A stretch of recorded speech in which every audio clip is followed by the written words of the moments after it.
Reka nkushimire ari nako nkuha ikaze wowe uhisemo kubana natwe muri uyu mwanya utarambiranye, umwanya w'ingenzi kuri wowe, niba uri umwarimu cyangwa umunyeshuri.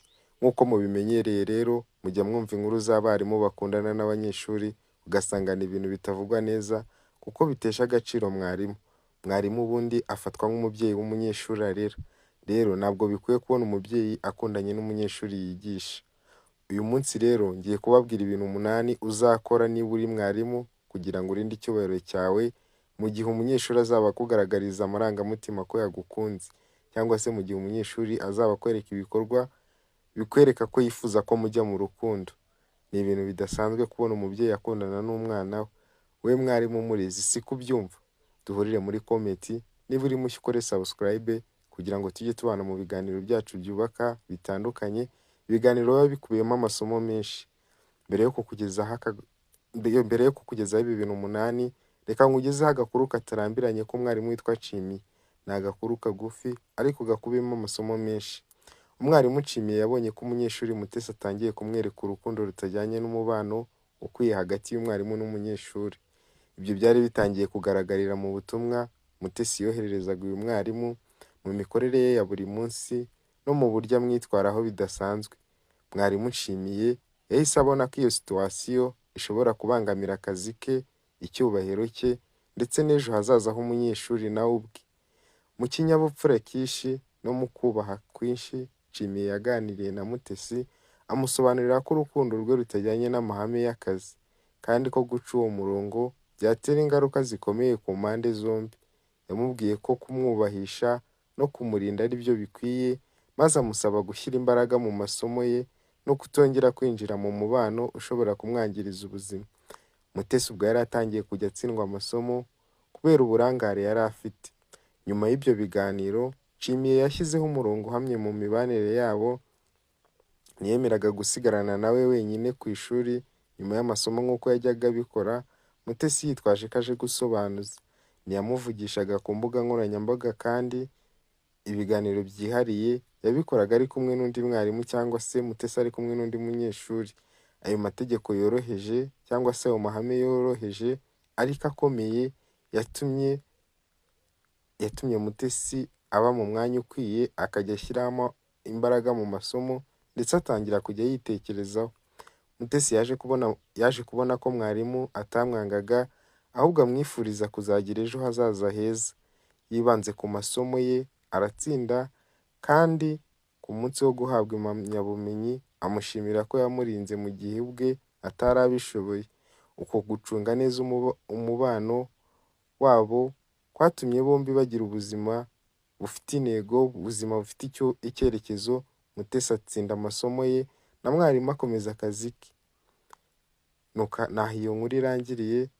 Reka dukomeze n'ibintu 8 mwarimu yakora kugira ngo arinde umubano we n'umunyeshuri, kugira ngo utazamusiga icyasha.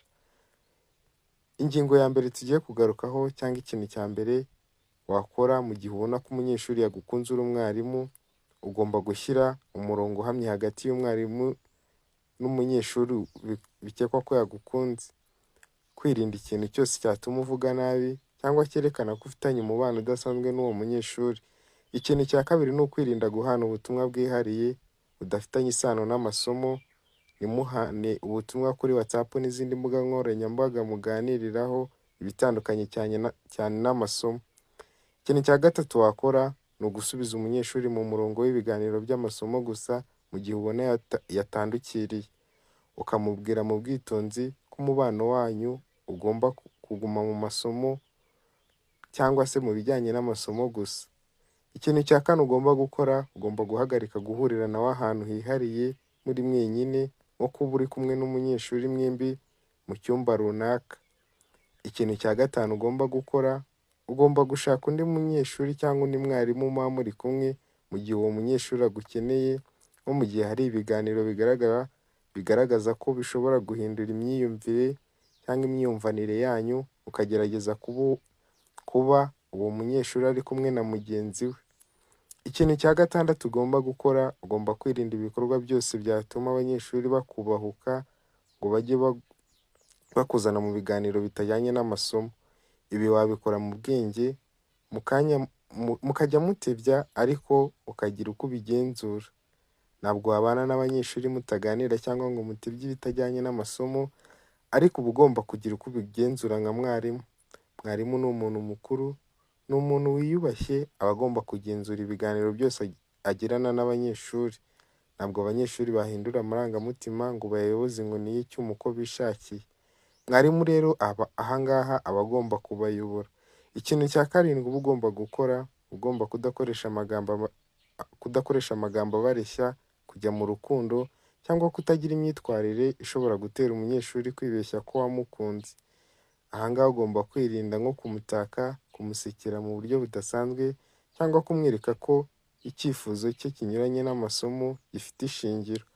Aha ngaha mwarimu aba agomba kwikaruma, akereka abanyeshuri ko ari siriyasi, ariko nanone ntababwire nabi, ntabakange, ntabagaragarize umujinya n'uburakari, akajya yicisha bugufi imbere yabo, ariko nanone agira uko agenzura imyitwarire yabo, kuko indoro y'umuntu, inseko y'umuntu, imyitwarire y'umuntu ishobora gutuma umuntu akeka ko wamukunze kandi atari byo.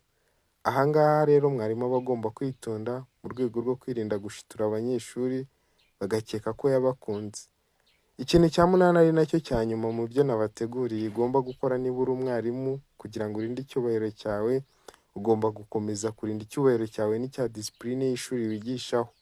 Iyo umunyeshuri yagukunze, wirinda kumusebya mu bandi, ariko ukamugira inama mu buryo bwihariye, ukabikorana ikinyabupfura. Aha ngaha ni hahandi usanga mwarimu afata umunyeshuri akaba yamushyira imbere y'abandi akamukubita, akamubwira amagambo mabi. Oya, ibi si byo, ahubwo uba ugomba kumuganiriza, ukamugira inama, ukamuganiriza mu kinyabupfura nk'uko mu nkuru twabonye mwarimu Nshimiye yabigenje. Niba iyi nkuru hari icyo ikwigishije, urabitubwira muri komenti. Reka nkushimire wowe wabanye natwe muri iki kiganiro kitarambiranye, ari nako nkusaba gukora subscribe, like, nkusaba gukora shares, kugira ngo umwarimu atazagwa mu mutego nk'uyu abanyeshuri bakunze gutega abarimu. Wakoze kubana natwe, reka duhurire mu nkuru zacu z'ubutaha.